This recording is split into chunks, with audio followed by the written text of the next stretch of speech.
Hi, I'm Bianca. Welcome back to my book sanctuary. And I wanted to quickly talk to you about my mid-July catch-up. So I wanted to let you know about the first 8 books that I've read in the month. I'll let you know my stats and all that information at the end of the month like I usually do, but I read Sacrifice. So this is the first book in the Detroit chapter of The Exiled Eight. And basically, Missy's a single mother and she ends up at the clubhouse because she needs to tell off one of the club members for basically fighting in front of her daughter. And so she's telling him off with a baseball bat, and Hawk intervenes. And that's when Hawk sort of falls for her straight away. It's sort of insta love, but it worked. And he just sort of starts inserting his life to make her life easier and just helping her out. And yeah, I really loved it, actually. I quite enjoy Addison Jane's Motorcycle Club series.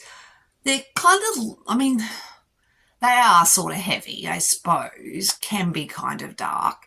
They are a motorcycle club book after all, but I think they're on the more lighter, fluffier side of life, I think, anyway. But I really enjoyed this. I gave it a 4 stars. Only 2 flames, but yeah, really did love that one. I actually don't have this one in physical form, but Last Chance Omega. Was it Last Chance? Yeah. Last Chance Omega, I rated this 3 star for 3 flames. It's an Omegaverse book, and it was very short. It was okay. It was a typical Omega story, really. The triplets abandon, what was her name? Zaylee?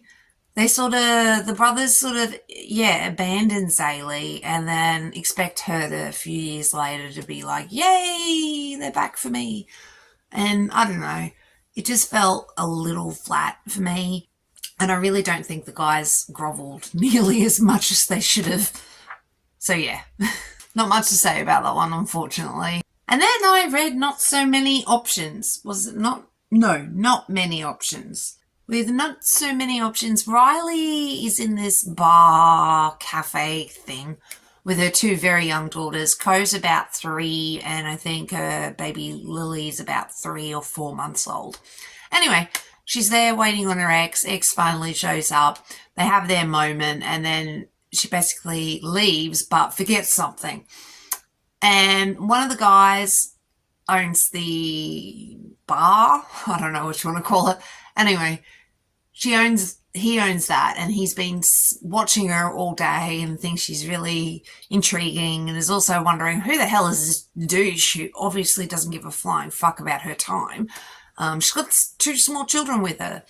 Anyway, and he likes her daughter. She's cute and everything. And anyway, I think it was like the next day or very shortly afterwards, she comes back to try to find what she left behind. But a snowstorm is about to happen. She's got nowhere to stay, so she's offered to stay with the guys, and she more or less just doesn't know how to deal with them. She has always been on her own. Her ex took advantage of her. So yeah, she isn't used to help, especially with her daughters. And straight away, the guys are just so helpful. They're just so helpful, and they're so loving to Cove straight away. And what was her name? Riley, for her part, struggled at first dealing with the guys, and the fact that they were just kind of willing to help her, that was so foreign to her. And yeah, I really enjoyed this, actually, when I think about it. A lot more than I thought I would. And then I want to mention We Are Worthy. This one is complicated. And so I rated this 2 stars, 1 flame. I think this book is perfect for someone else, not for me. I probably should have classed this as a DNF. I more or less skimmed this. I didn't really read it properly. I just skimmed it. I think it was a me thing, not the book thing. I might not have been in the best mental state to absorb this book, and it was a little bit too sweet, I think. It had a good premise, I suppose. Another of a Omegaverse book, and basically Octavia is an Omega and is sent to the school to find her pack, and she does find her pack pretty much straight away. But the problem with these guys, for me, it lent a little bit too heavy on they're not like other alphas. Bullshit.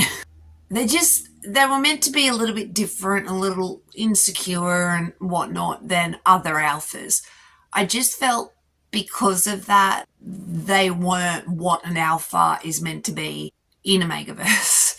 So, yeah, they fell very flat for me. It's not that I didn't like them, it didn't make sense. Maybe in a normal setting, it may have made sense a bit more, but with the guys meant to be alphas, I think it was a beta who was way more alpha than the alphas were. They sort of took the position of an omega, and the omega sort of took the position of the alpha and was...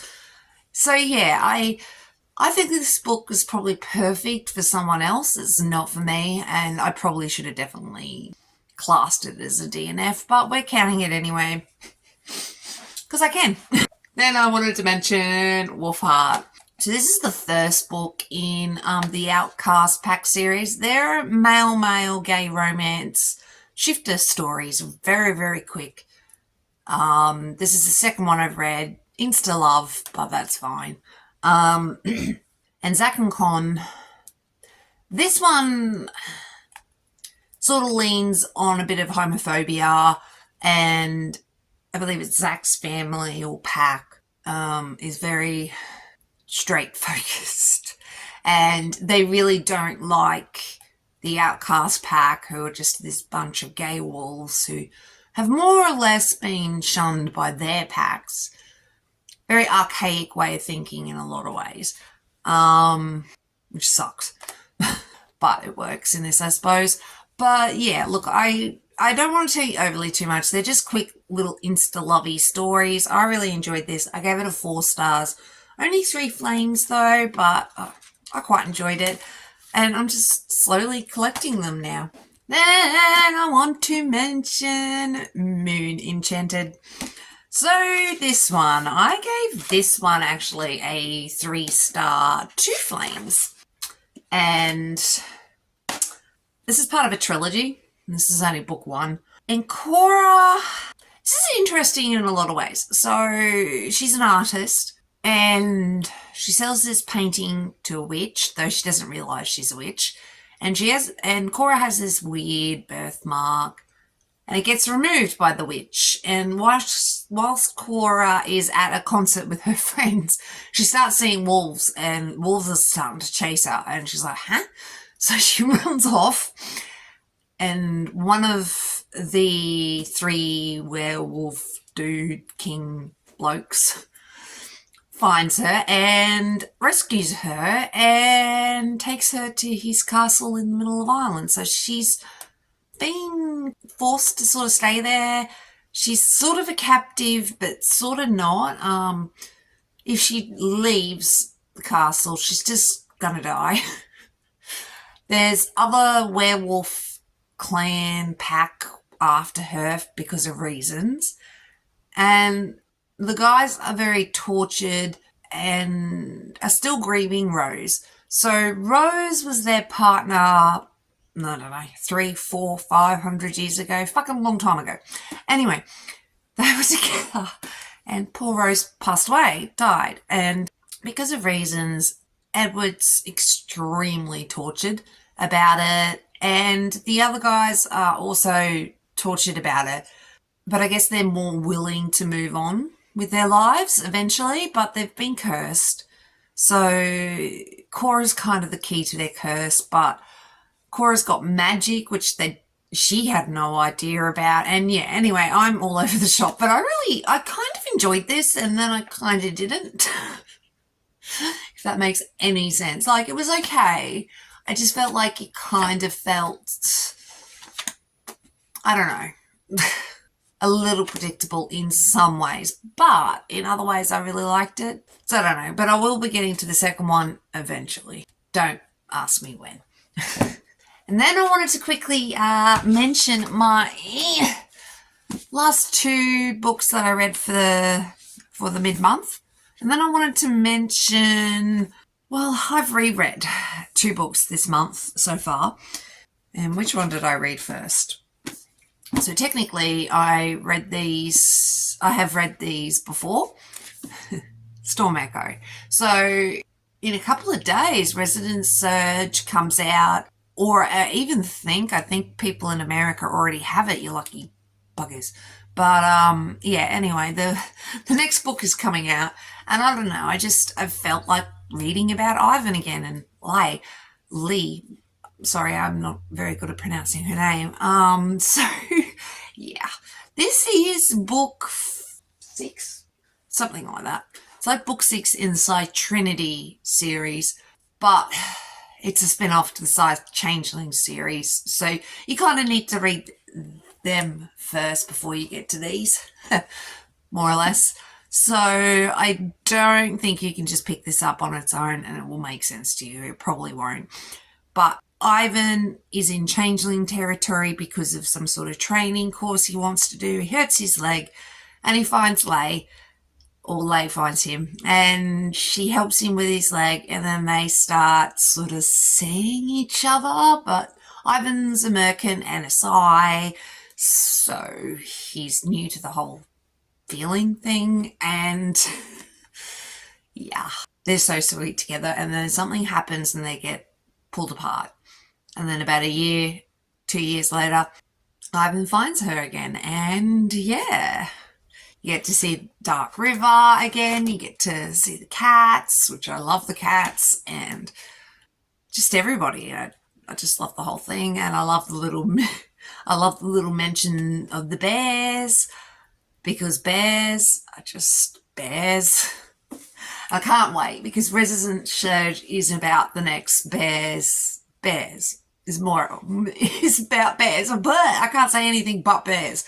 But I believe it's about Pavel and Arwen, I think.